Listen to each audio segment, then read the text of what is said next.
All right. So in this video, I'm just going to go walk through how I'm going to lay out a isometric drawing of a building.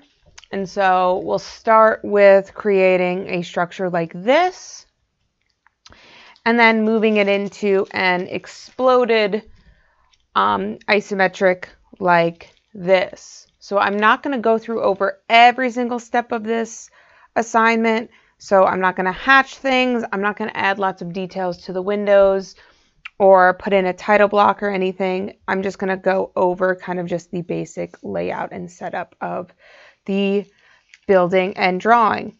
So for this particular drawing, I'm going to do everything at 1/8 of an inch equals a foot scale because it's going to be easier for me to be able to lay out and make sure that an exploded drawing is going to fit at 1/8 of an inch versus if I did everything at 1/4 of an inch equals a foot.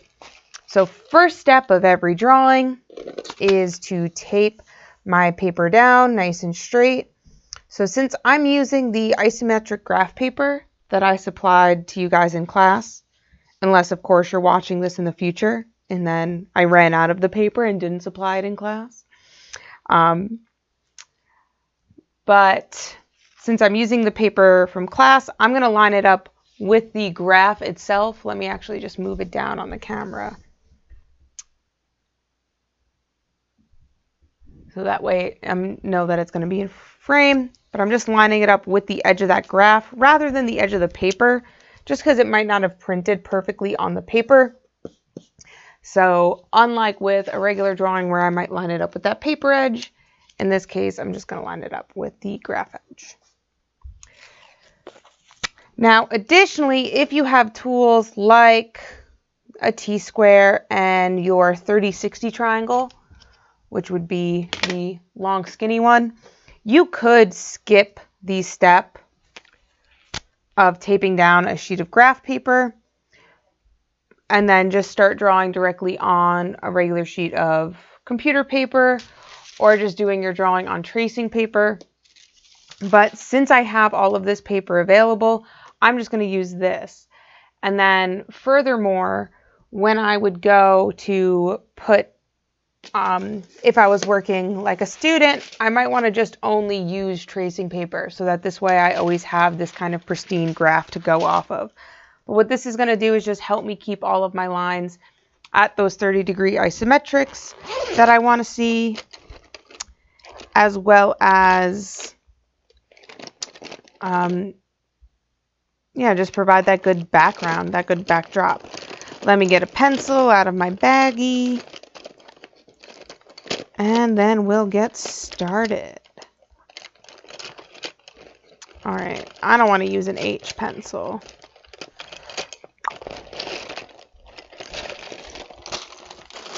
Ugh, there we go.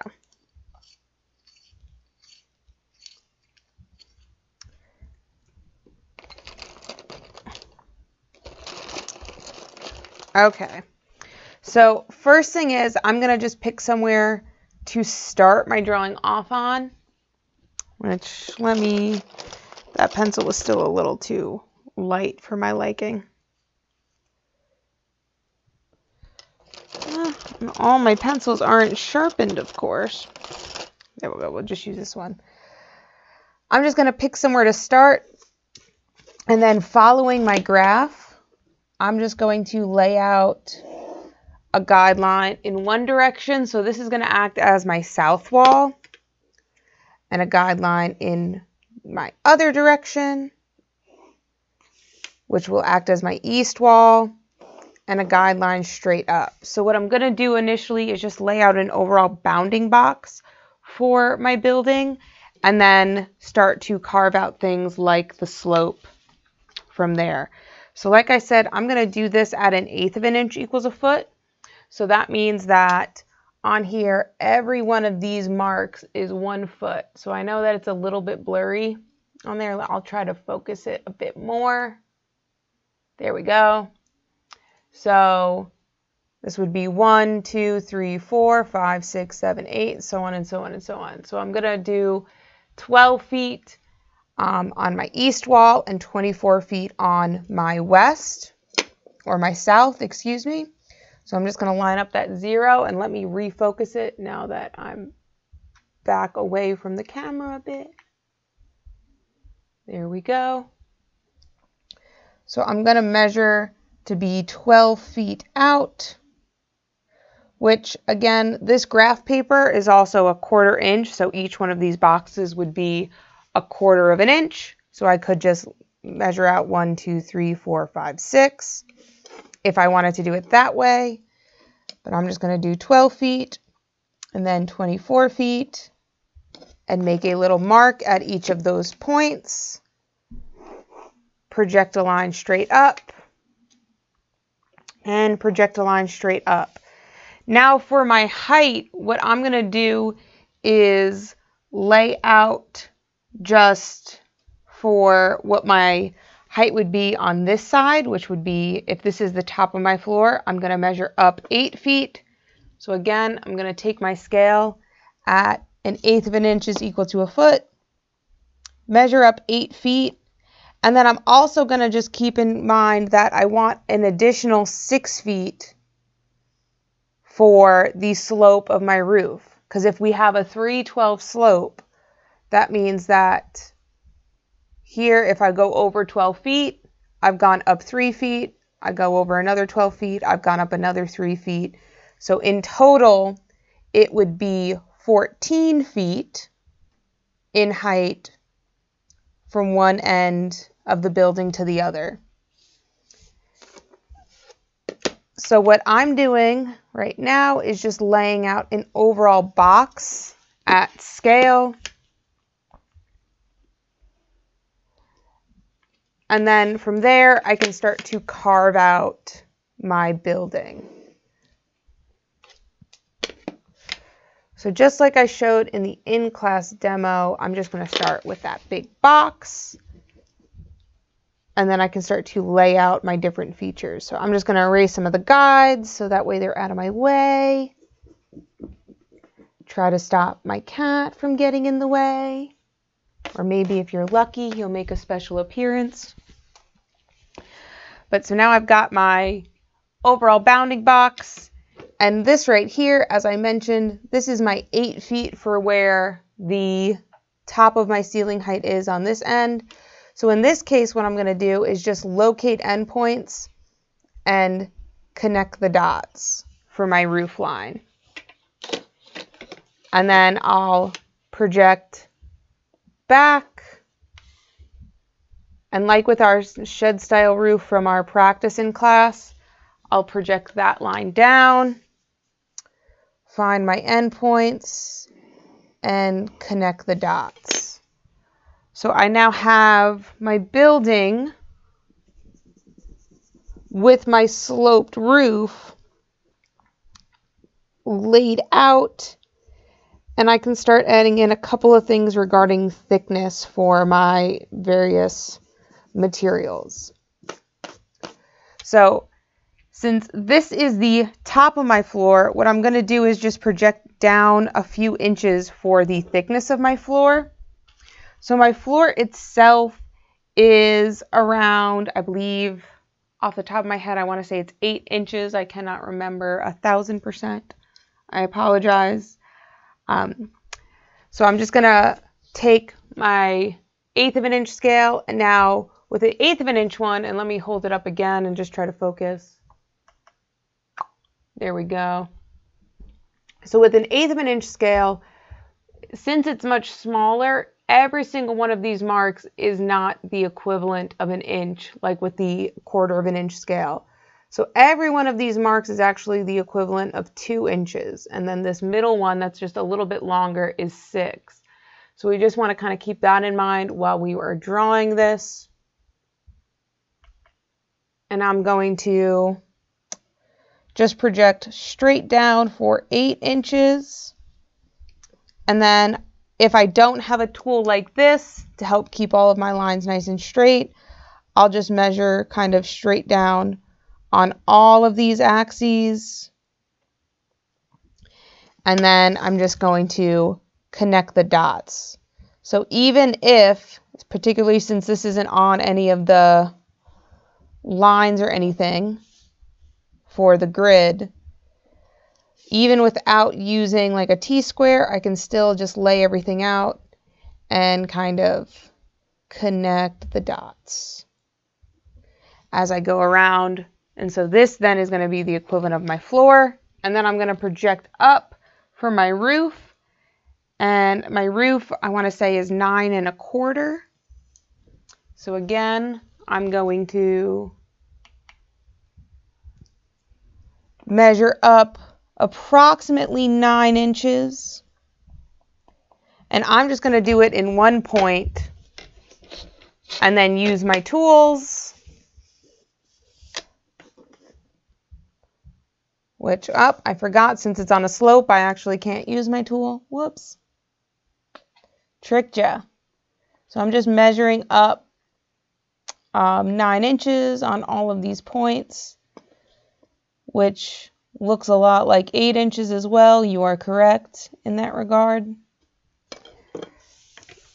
And then I'm just connecting the dots. So for all of my work to make an exploded view, I'm still just going to make my building itself as if it was assembled. And then when I go to use my tracing paper, I can just trace over each individual part separate from each other while aligned. And so we'll see that in a moment. But now I've got my roof on there, and I'll start to lay out where all my doors and windows are. So my door is 4 feet in from the east wall. So again, I'm going to take my scale, measure in 4 feet to mark the center of it. And then what I like to do is line up that 6-inch mark and measure to 1 foot, and then line up the 1 foot mark and measure to 6 inches. So I can get that 1.5 feet on each side. Just my preference. And again, I'm going to take my tool on my T-square and just project a line straight up as a guide for my door. And then my door itself is 6 foot 8 inches above the top of the floor. So from this upper line here, my original line, I'm going to measure 6 feet and make a mark at 8 inches. And if I don't have tools, I can just measure 6 foot 8 on this side as well, make a mark and connect the dots. But what's really helpful here, using my T-square and my tools, is I can actually just carry this all the way across and use it for the windows that I'm going to put over here. And then even take where it connects here and use it over here for when I put in my window here as well. Because where it takes that, I can just cross it over. And for the top of my windows, or rather the sill of my window, excuse me, I'm going to just measure 2 feet up from the top of the floor. And then this is one of those scenarios where, like I mentioned, I like to, whoops, stuck to my tape. I like to just kind of project guides about as far as I know I want them. And then I just made a little mark here. So that way I could just take that measurement and transfer it over here for this side. Now, the center of my window bank is 6 feet, if I'm remembering correctly, which I think I am, but very rarely, which, whoops, cat got stuck on one of my wires. Very rarely do we remember when we forget. So hopefully I am remembering correctly, but I'm just going to measure 6 feet over from the side of this wall. This is where it's going to get tricky because it has that 6-inch spacer. So I'm going to very carefully try to measure 3 inches in each direction. And then from there, I'm going to measure 3 feet over. 1, 2, 3. And 3 feet over for my windows. And this also is where it's very helpful to have a very sharp pencil and just line my tool up with that. Guideline up, guideline up, guide, and guide. And then for my window over here, I'm going to measure 4 feet over from the north wall. Right, is that where it sits? Let me double check that. Yep, I thought that's what it was. 4 feet over is where the center of it is. And then, like I said, I like to line up the 6 inches and measure to 1. And then line up, which I actually measured to 2. And then I like to line up the 1 foot and measure to 6. And whenever I'm using my T-square, I'm always keeping it flat against the side of my board. So I've got just kind of where my doors or openings are going. Again, with this, and I went over this in the first video, but I know that I also told some of you guys to just not watch the first video since we weren't doing that particular drawing. When I lay everything out in this initial drawing, I'm not going to put a lot of detail in because since I'm going to transfer it over to a finished piece of tracing paper, that's where I'm going to wait to put my detail on the drawing itself. And so right now I'm just kind of fleshing out the basics of where everything is going to go. Now for my steps, I'm going to draw in my porch. So again, using my 1/8 of an inch equals a foot. My porch is 3 feet. So I'm going to measure 3 feet, or 6 feet, excuse me. So I'm going to measure 3 feet in each direction. So just off of that initial center point, I just measured 3 feet. And then I'm going to take my tool and project off. The part that gets really tricky is dealing with some of like these really small steps here on the porch. And then the depth of the porch is 4 feet. So I'm just going to measure off 4, make a mark,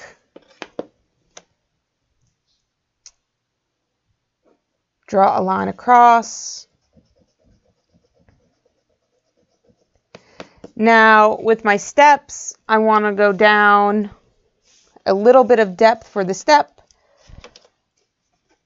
and then across. So I'm just going to do a guide down, a guide down. And what some of you may have learned from figuring out these steps from the plan is that since the steps in total from the very top of the porch all the way down is that 8 inches of the floor plus the 6 inches of exposed concrete. So that's 14 inches total. And then there's 3 stairs. So it is the equivalent of about I think a repeating 3 inches per step. So they're pretty shallow steps to them. At 1/8 of an inch equals a foot, that's a really difficult amount to draw, but we're going to just try our best. So I'm going to just measure at 4 inches and then draw my line across and then opposite direction, project out from a step, which is then going to be 11 inches. We'll just chalk it up to a foot. So 1 foot out.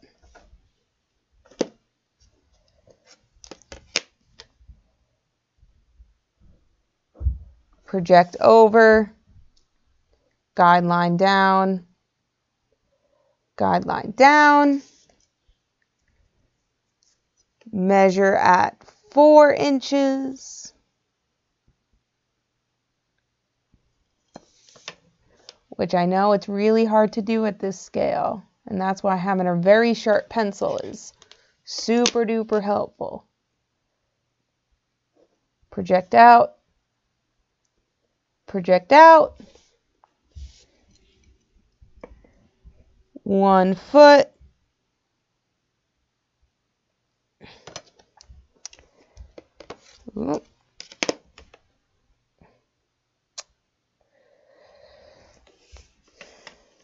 and project down and down, and 4 inches. Now, a way too with the triangle is you can pick it up and flip it around, or you can also spin it. I often am spinning mine purely because it's really difficult for me to pick up with my fingernails. But I'm not giving up my manicure just for something like that. So right now from the top of the floor, I'm just measuring 1 foot 4 inches, or sorry, 1 foot 2 inches down. And that way I can just project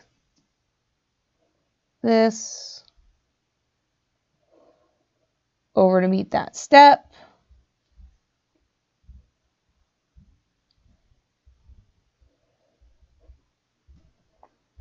And I've got my stairs.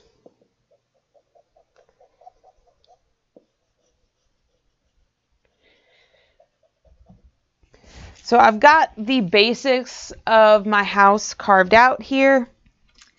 And now, let me just replace that piece of tape before it keeps coming up.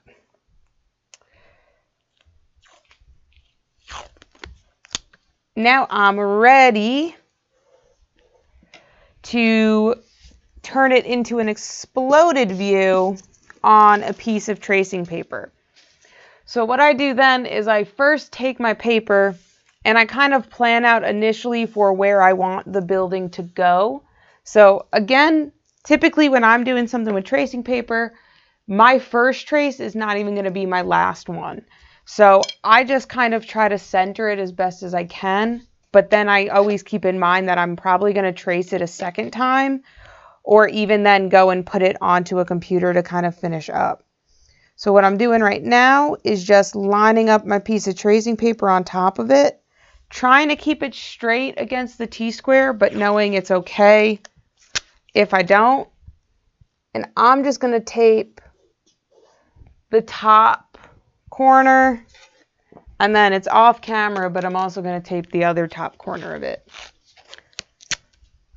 So I'm just taping the top 2 corners because, again, I'm going to want to try to move this around.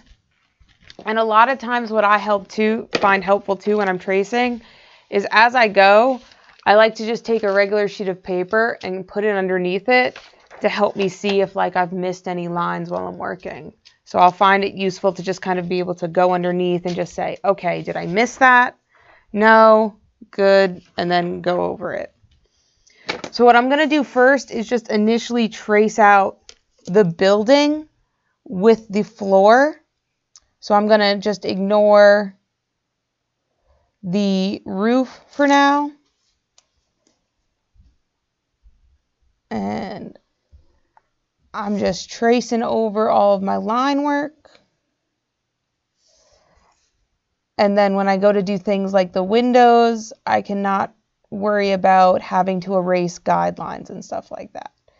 So that's where, like I've mentioned before, tracing can really come in handy.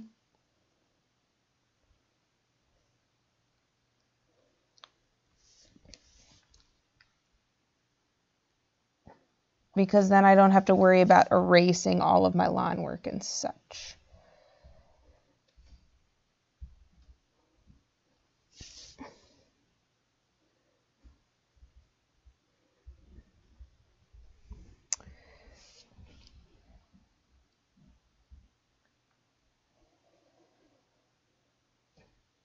And it's very, very often, so do not like beat yourself up over it, that like while you're tracing, like I mentioned, that you forget to maybe go over a line or two.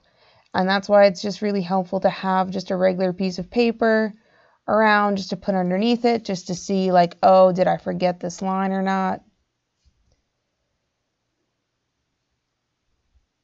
Because in some instances, even I will sometimes just forget until after the fact to trace over a line for a wall or a roof.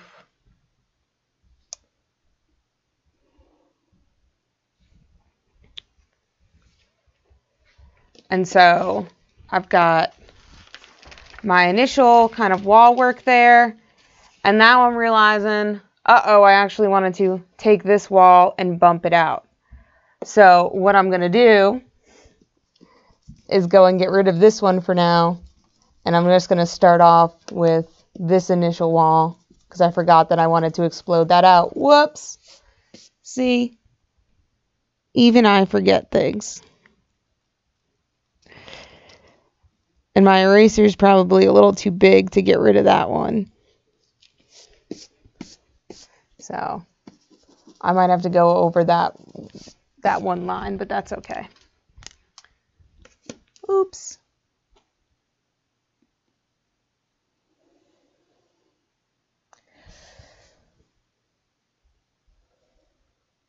So I've got this wall here that I'm going to explode out of my building. And what I need to do then is show its overall thickness. And so the wall, as we've established, it's made out of several different parts or pieces. And it has an overall thickness of an 7 1/4. So we're just going to bump that to between 6 and 8 because at the scale we're working with for this particular drawing, there's no way I can get that amount of detail in. So I'm just going to measure 6 inches or about 8 inches on one, about 8 inches on the other.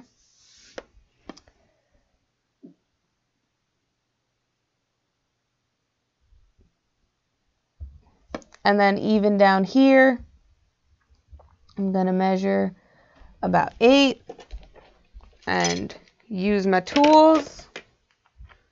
Excuse me, cat, can I borrow it? To just project this line straight up. And then since this is going to be at that sloped angle, I'm just going to connect the dots for this one.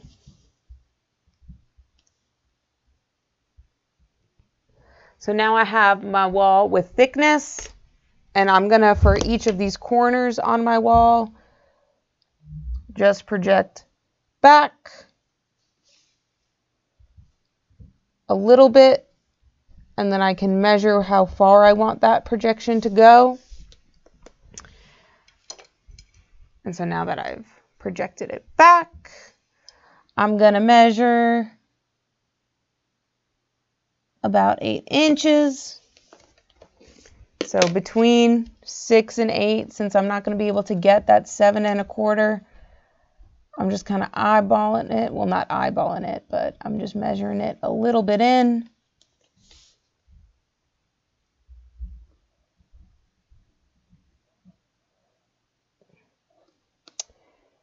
And what I'm doing is just kind of knocking out where the doors and windows would be sitting in this wall. Same thing for my door here is I'm going to measure about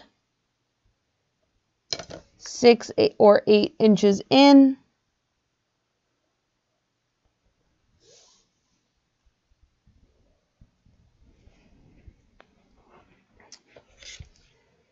And so I've got the opening for where my doors would be. Additionally, what I'm going to want to do here is actually, I should have kept that bottom line because the wall itself is going to run down to where the bottom of the floor is. Because when you're looking at a building, the exterior siding is going to cover that where top of floor. So I do want it to just have that little extra 8 inches. And so it's almost like when we're looking at just the siding, it's almost like that door is kind of just floating there. It's not actually floating, it's just looking a little bit like it because of the way it's cut into the wall.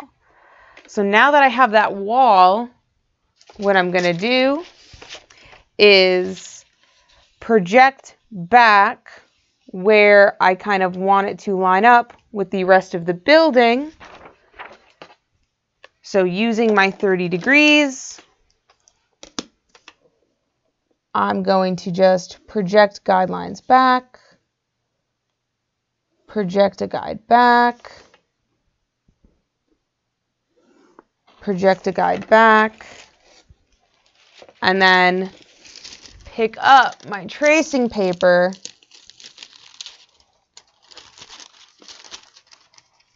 move my tracing paper so that this way all of those projections are lining up with where I want them to be. So I'm just keeping them so that this way the wall itself is now moved over here, but it's still lined up with where I want it. And then I'm just going to re-tape my tracing paper over it. Now I'm going to trace over for my building and then project my roof off of that as well. So I'm going to start with my wall over here.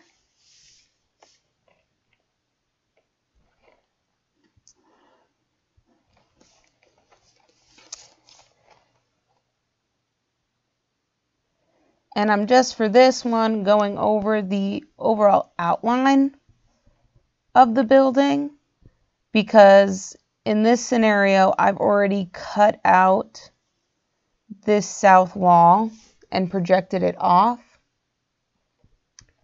So I'm not going to see it.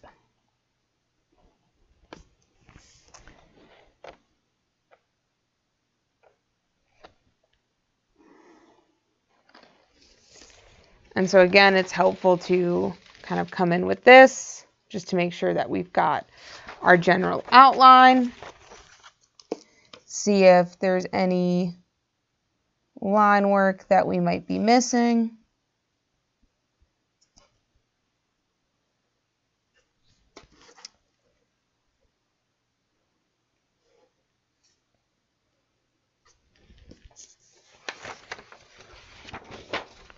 Or even just to pick it up like that, to just kind of look at it.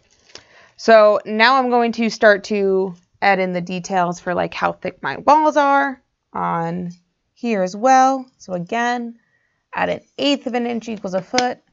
I'm going to measure about 6 inches in. Which, whoops, sorry if my big blue head is getting in the way. I just looked up at the camera to make sure it was in focus and I saw my big blue head. I'm also going to, from the outside of the building, I'm going to measure 12 inches in because I'm going to add in that interior wall. Since this has now been broken, or this wall now has been taken off, I'm going to be able to see that interior. And using my tools, just project up.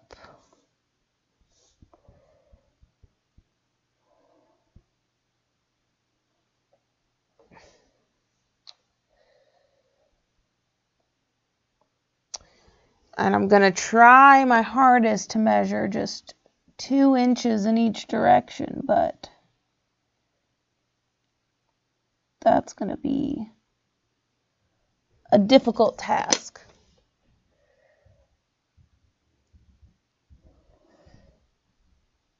So guideline up, guideline up.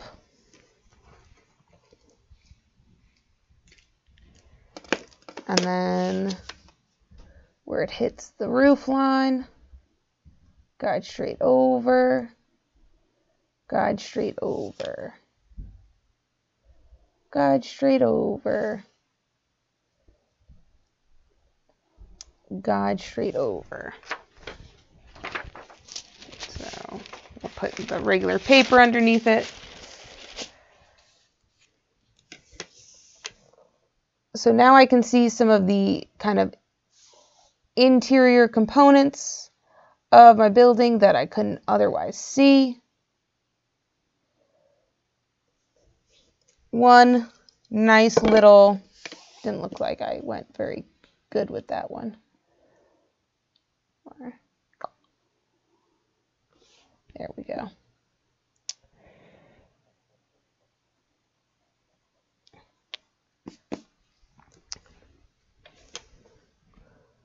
But as I was saying before I trailed off, one good feature about using like just guidelines and outlines like this is, for instance, how this cased opening is in line here.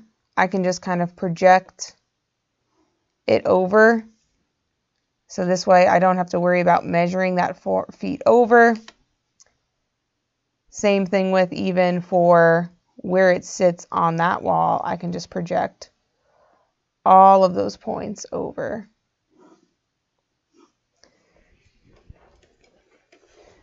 Because then if I wanted to, I can measure and I could see that it is 3 feet. And then if I measured from one point to the other one, I would see that it was 2 feet above the floor.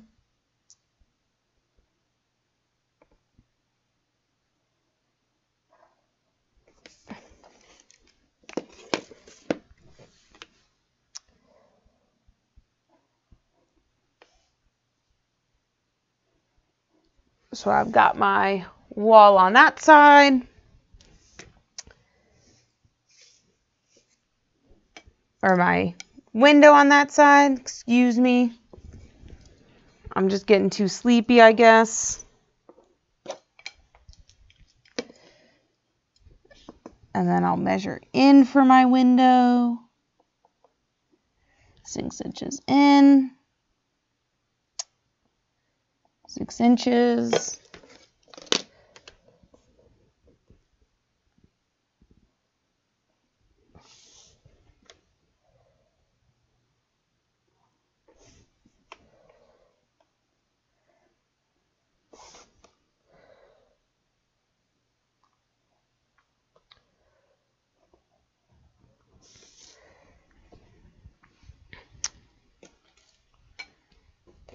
And then, whoops.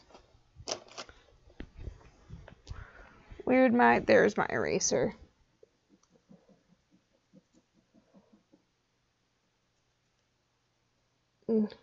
Get rid of some of this guideline work, so that way my drawing doesn't become too messy.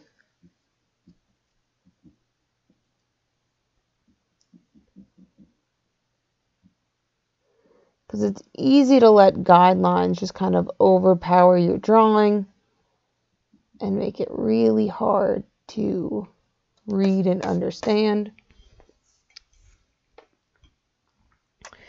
Now, what I'm going to do for the cased opening here, just to double check it, is I'm actually going to measure 4 feet in for my center. So I'm just measuring 4 feet in from that edge. And then I'm going to measure 1.5 feet in this direction and 1.5 foot in this direction.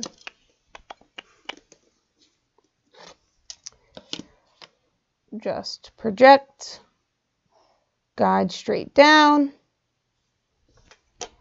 and then using my scale, I'm going to measure 6 feet 8 inches up.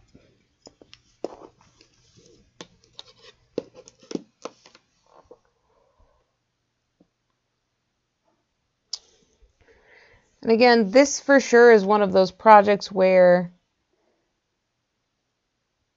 it takes practice to get good at drawing things like this. It takes concentration, which, like I said, now I'm sleepy, so I might not have the best concentration for it. And I'm just measuring a little bit in for the thickness of my wall. But with time and practice, you will get good at it. It'll become second nature.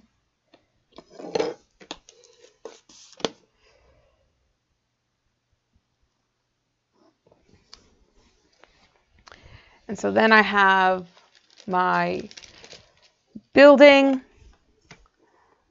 my interior of my building, and then what I would do is project guidelines up just from a lot of the significant features. So that way I can line my roof up nice and easily above this. So again, I'm going to take my tracing paper and untape it from those areas.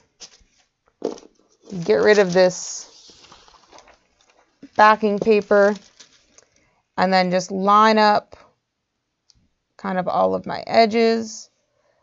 I'm going to make it so that my roof is just a little bit closer to it, but I'm just making sure that all of those axes are lined up, and then tape my edge back down.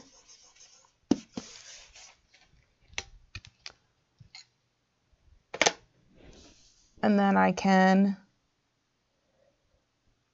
trace over the roof without having to worry about trying to figure out what that slope is.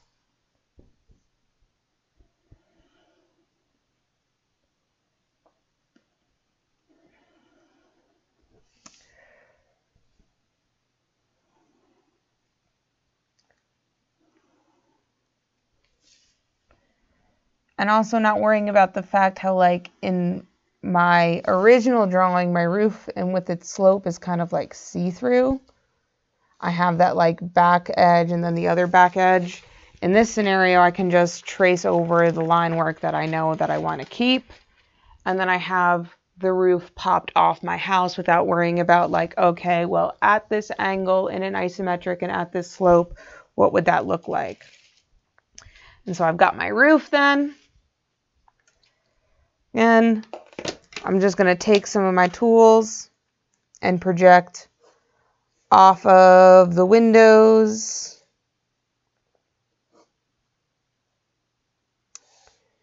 And I'll just do a couple off the door.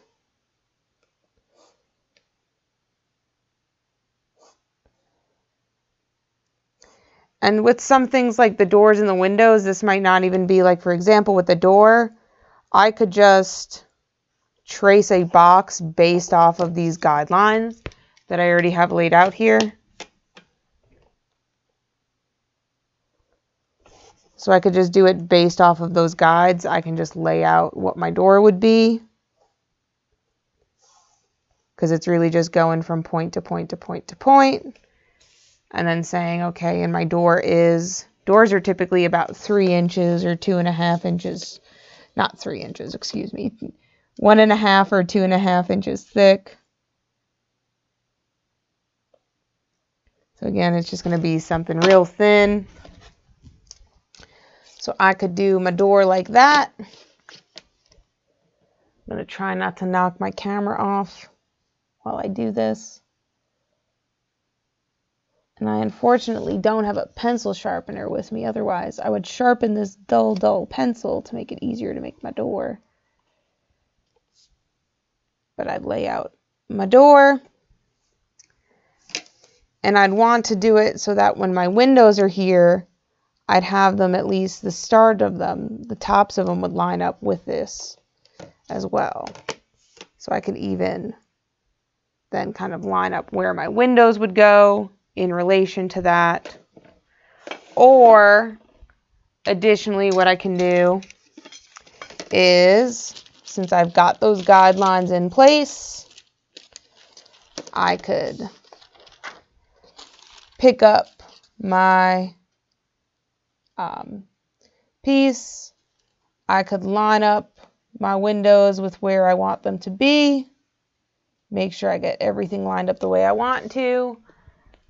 Tape my corners down So that's why, again, with the tracing paper, I really only like using just like 1 or 2 pieces of tape. Let's see if I can find a better pencil. Got 40 pencils in this bag. One of them's got to be sharp. And then I could trace around the windows that I already have laid out in my initial plan, or at least the holes I had for the windows in the initial plan.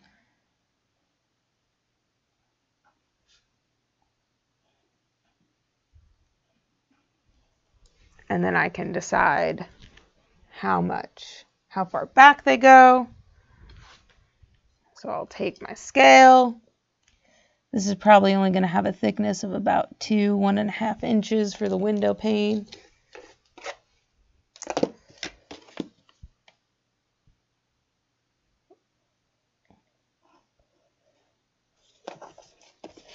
So not a whole lot.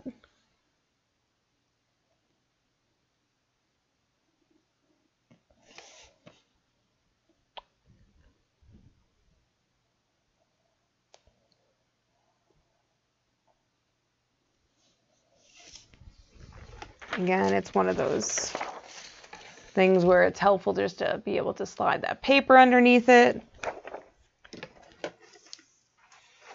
And then to additionally project out for my stairs. So what I'm going to do on my sketch drawing is I'm going to measure 3 feet in each direction from that center.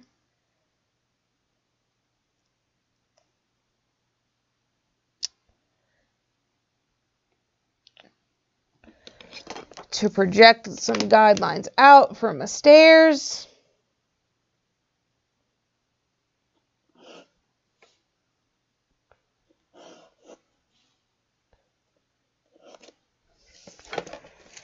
And then pick my tracing paper up, line up the stairs where I'd want them to, the end results to be. And you guessed it, tape the tracing paper down. And then I can trace out my steps.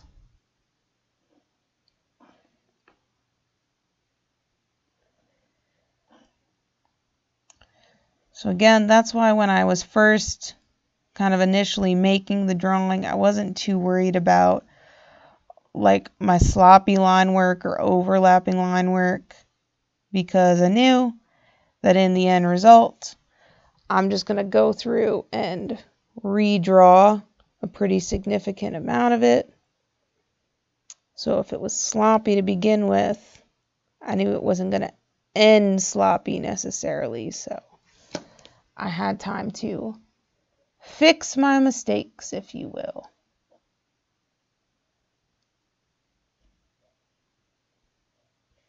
And kind of readdress it. What I've also heard from students in the past is when they started the project and then they were like, it went so horrible the first time around, I just redid it. And they'll tell me that when they redid it, it went faster and it just turned out better because they had kind of some insight of what went horrifically wrong to be able how to fix this. So if things go so incredibly wrong with step 1, and even then maybe they go not too great with step 2, you can even then just go in with a step 3.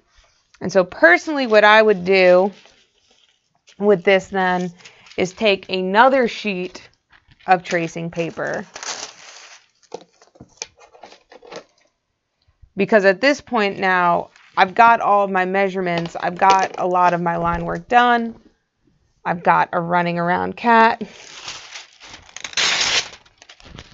But I would take another sheet and I would put it, or maybe even then this would be my final sheet, so I would measure it to be an actual like correct size of a sheet of tabloid paper.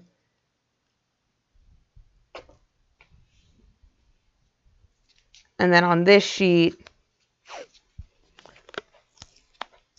I would take my time with a nice fine pointed pencil.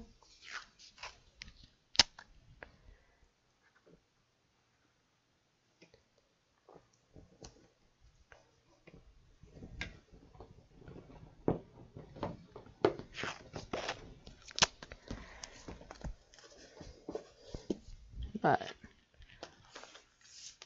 on this one, I would go through and I would check like all of my line weights, and I'd be able to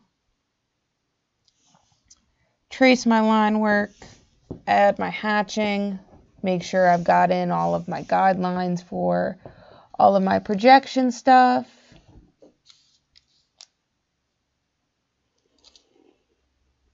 You guys will have to excuse the cats running around. I don't know if you could hear them or not, but it's getting late at night, and if any of you have cats, you know that, 10 o'clock, 11 o'clock that's cat hour. And so with doing like a second tracing over like this, I can really refine all of my line work and any guidelines or any mistakes that I made originally.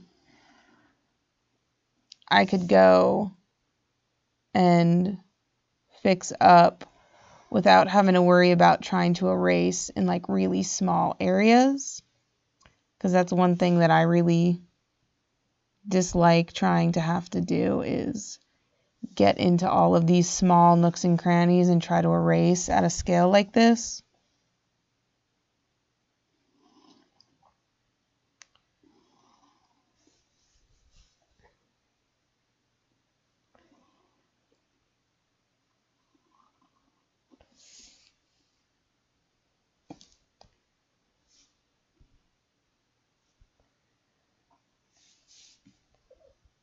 And so at this point, we're just refining the drawing, making sure all of our line work is really, really neat.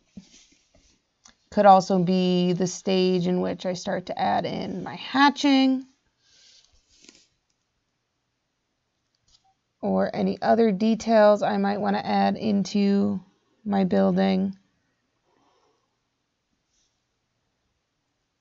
But particularly what I wanted to show was how, if I've got some sloppy line work like I did on particularly this building body here, laying out like the windows and the cased opening, there was a lot of guideline work that was really difficult to erase and to kind of get into. And with just taking the time to trace over it another time around, and what I even recommend a lot of students to do is to take a break from it and come back like a couple hours or even maybe like the next day to do this tracing.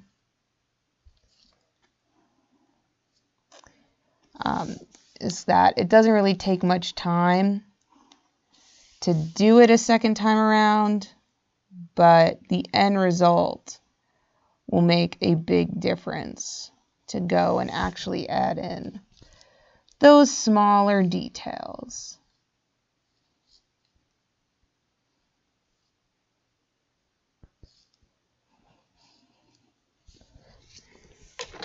So I'm able to really, let me just get that one corner off, able to clean that drawing up quite a lot from that to then, let's show it with that behind it.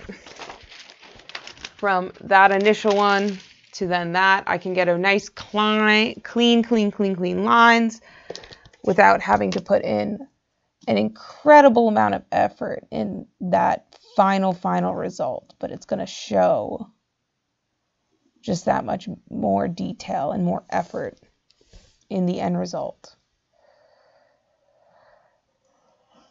Then I would add in all of my details. I'd add in my title block, my view title, my graphic scale, my hatching. I'm not going to go over all of that in this video, just because I wanted this video to really more be a good tutorial for how to lay out just the building in general. Of course, I'd also have light guidelines or even project these as hidden lines to show how the roof sits on top of here. But then I could just do them with just kind of varying line weights. And I'd get my finished end result. So I started off with just the building laid out with where the stairs would go, where the windows would go, where the doors would go. Then I went and traced over it, each piece as an individual little bit. So moving this tracing paper around over just the original assembled piece, and then even taking that tracing a step further and retracing it to get a cleaner end result. And two, if you wanted to take it even a step further and then scan it into a software like Illustrator or Photoshop to really refine all of those line work, it's definitely not something you need to do by any means. But if that's something you wanted to do, you can then go and take it that further step. And having clean lines like this is going to make using software like that all the more easier. With that, this should get you to, or hopefully very, very comfortable with getting all of this set up for your project. And I'll see you in class on Wednesday, or again, if you're a student from the future, whenever I happen to see you. Bye.